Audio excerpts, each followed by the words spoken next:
Hey guys, what's going on? It's Broken Nose Gaming here. So like I said in my previous videos, I was finally going to talk about my computer that I have rebuilt. The TLDR version about the backstory of this computer was I took it apart in preps for moving, sold things that I deemed unnecessary, like the monitor, the case, things that were big and bulky. That fell through, so I had just a bunch of computer parts sitting around. I took what I thought was still good stuff, like the RTX 3070, sold off the remainder of the stuff and decided to sort of just rebuild from the ground up. The storage and the GPU were like the two biggest things that stayed with it.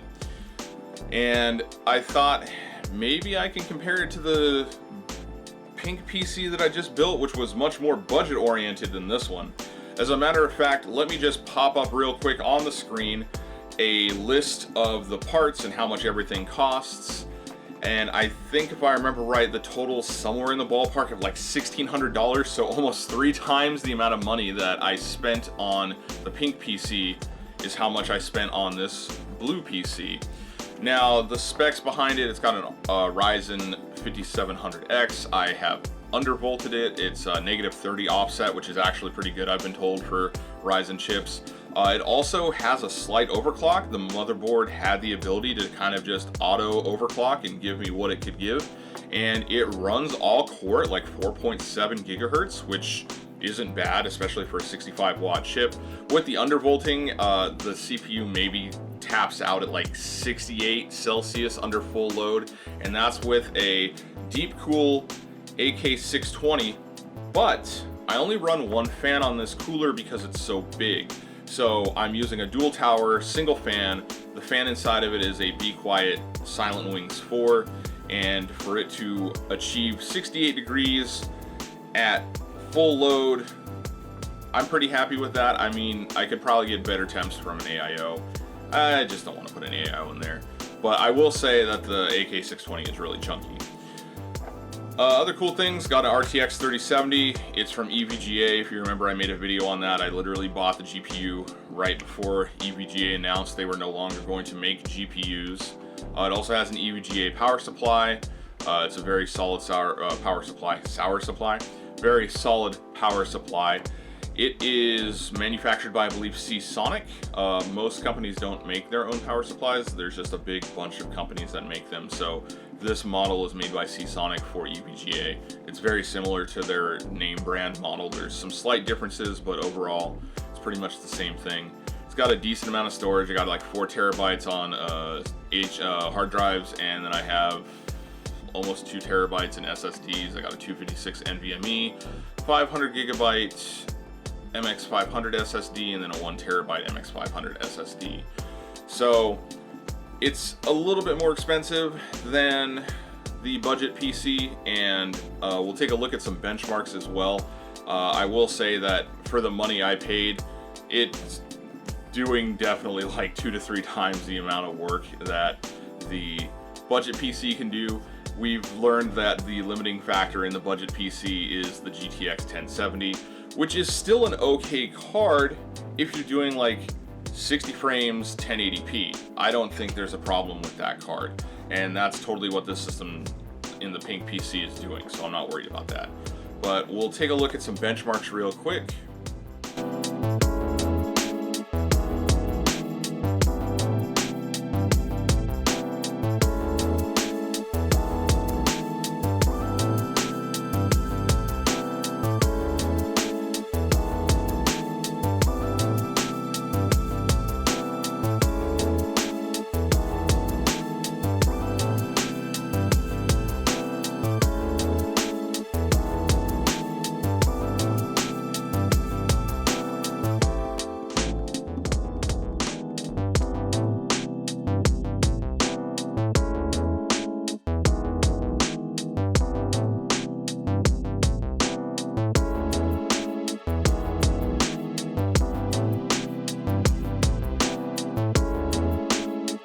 Yeah, those are the benchmarks for the system, and as you can see, the blue PC's definitely got a leg up on the Pink PC, but I did also spend 3 times as much money on the blue PC.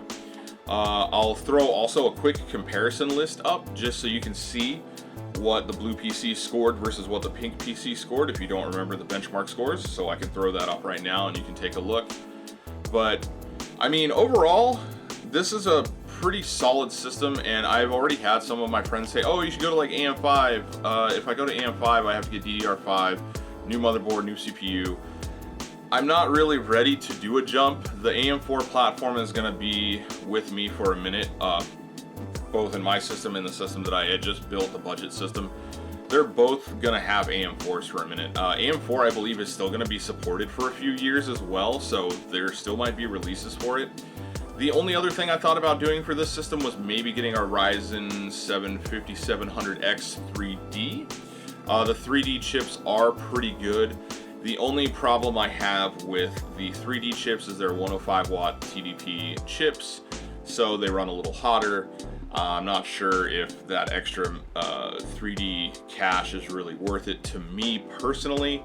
I could go to Micro Center at any time and get one for almost as much as I paid for the 5700X, but maybe at like a last ditch effort to keep the system running, I'll go with the 5700X 3D, but I don't see any upgrades coming to this system or the other one until I do total rebuilds. I would call these like end of life CPUs. They are not going to see any major enhancements until I just totally rebuild from the ground up. So, you know, I just don't see the point in trying to eke out any more performance. I think I'm at an okay spot. It does everything I needed to do. It plays all the games I needed to play, and that's really all that matters.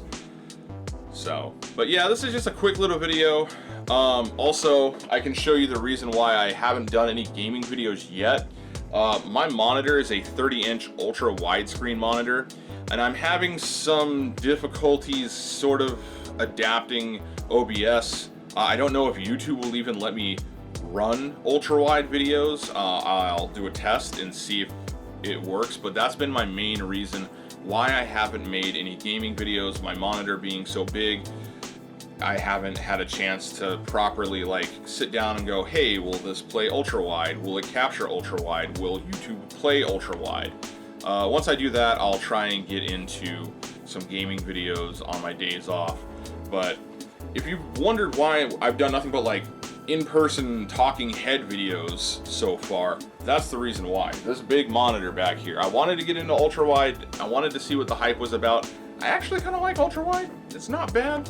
But that's the big reason why I haven't made any gaming videos yet. Give me some time, I'll figure that out.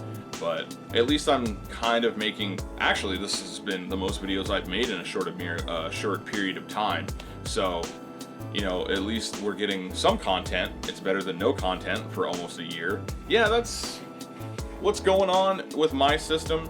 Do I think it's worth spending $1,600 for the performance I get versus the $600 that I spent on the budget PC? That's definitely all perspective. For me, I am fine with how much I spent on this system in order to get the performance I get from it. But that's not to say that the $550 budget PC over here is a bad PC. Are there things I do differently to that one? Yeah, but you know, it is what it is. Anyways, thanks for watching this little update. I hope you guys are enjoying more regular content coming out, and like I said, I will get to gaming videos shortly. And until I see you in the next video, take it easy. Bye bye.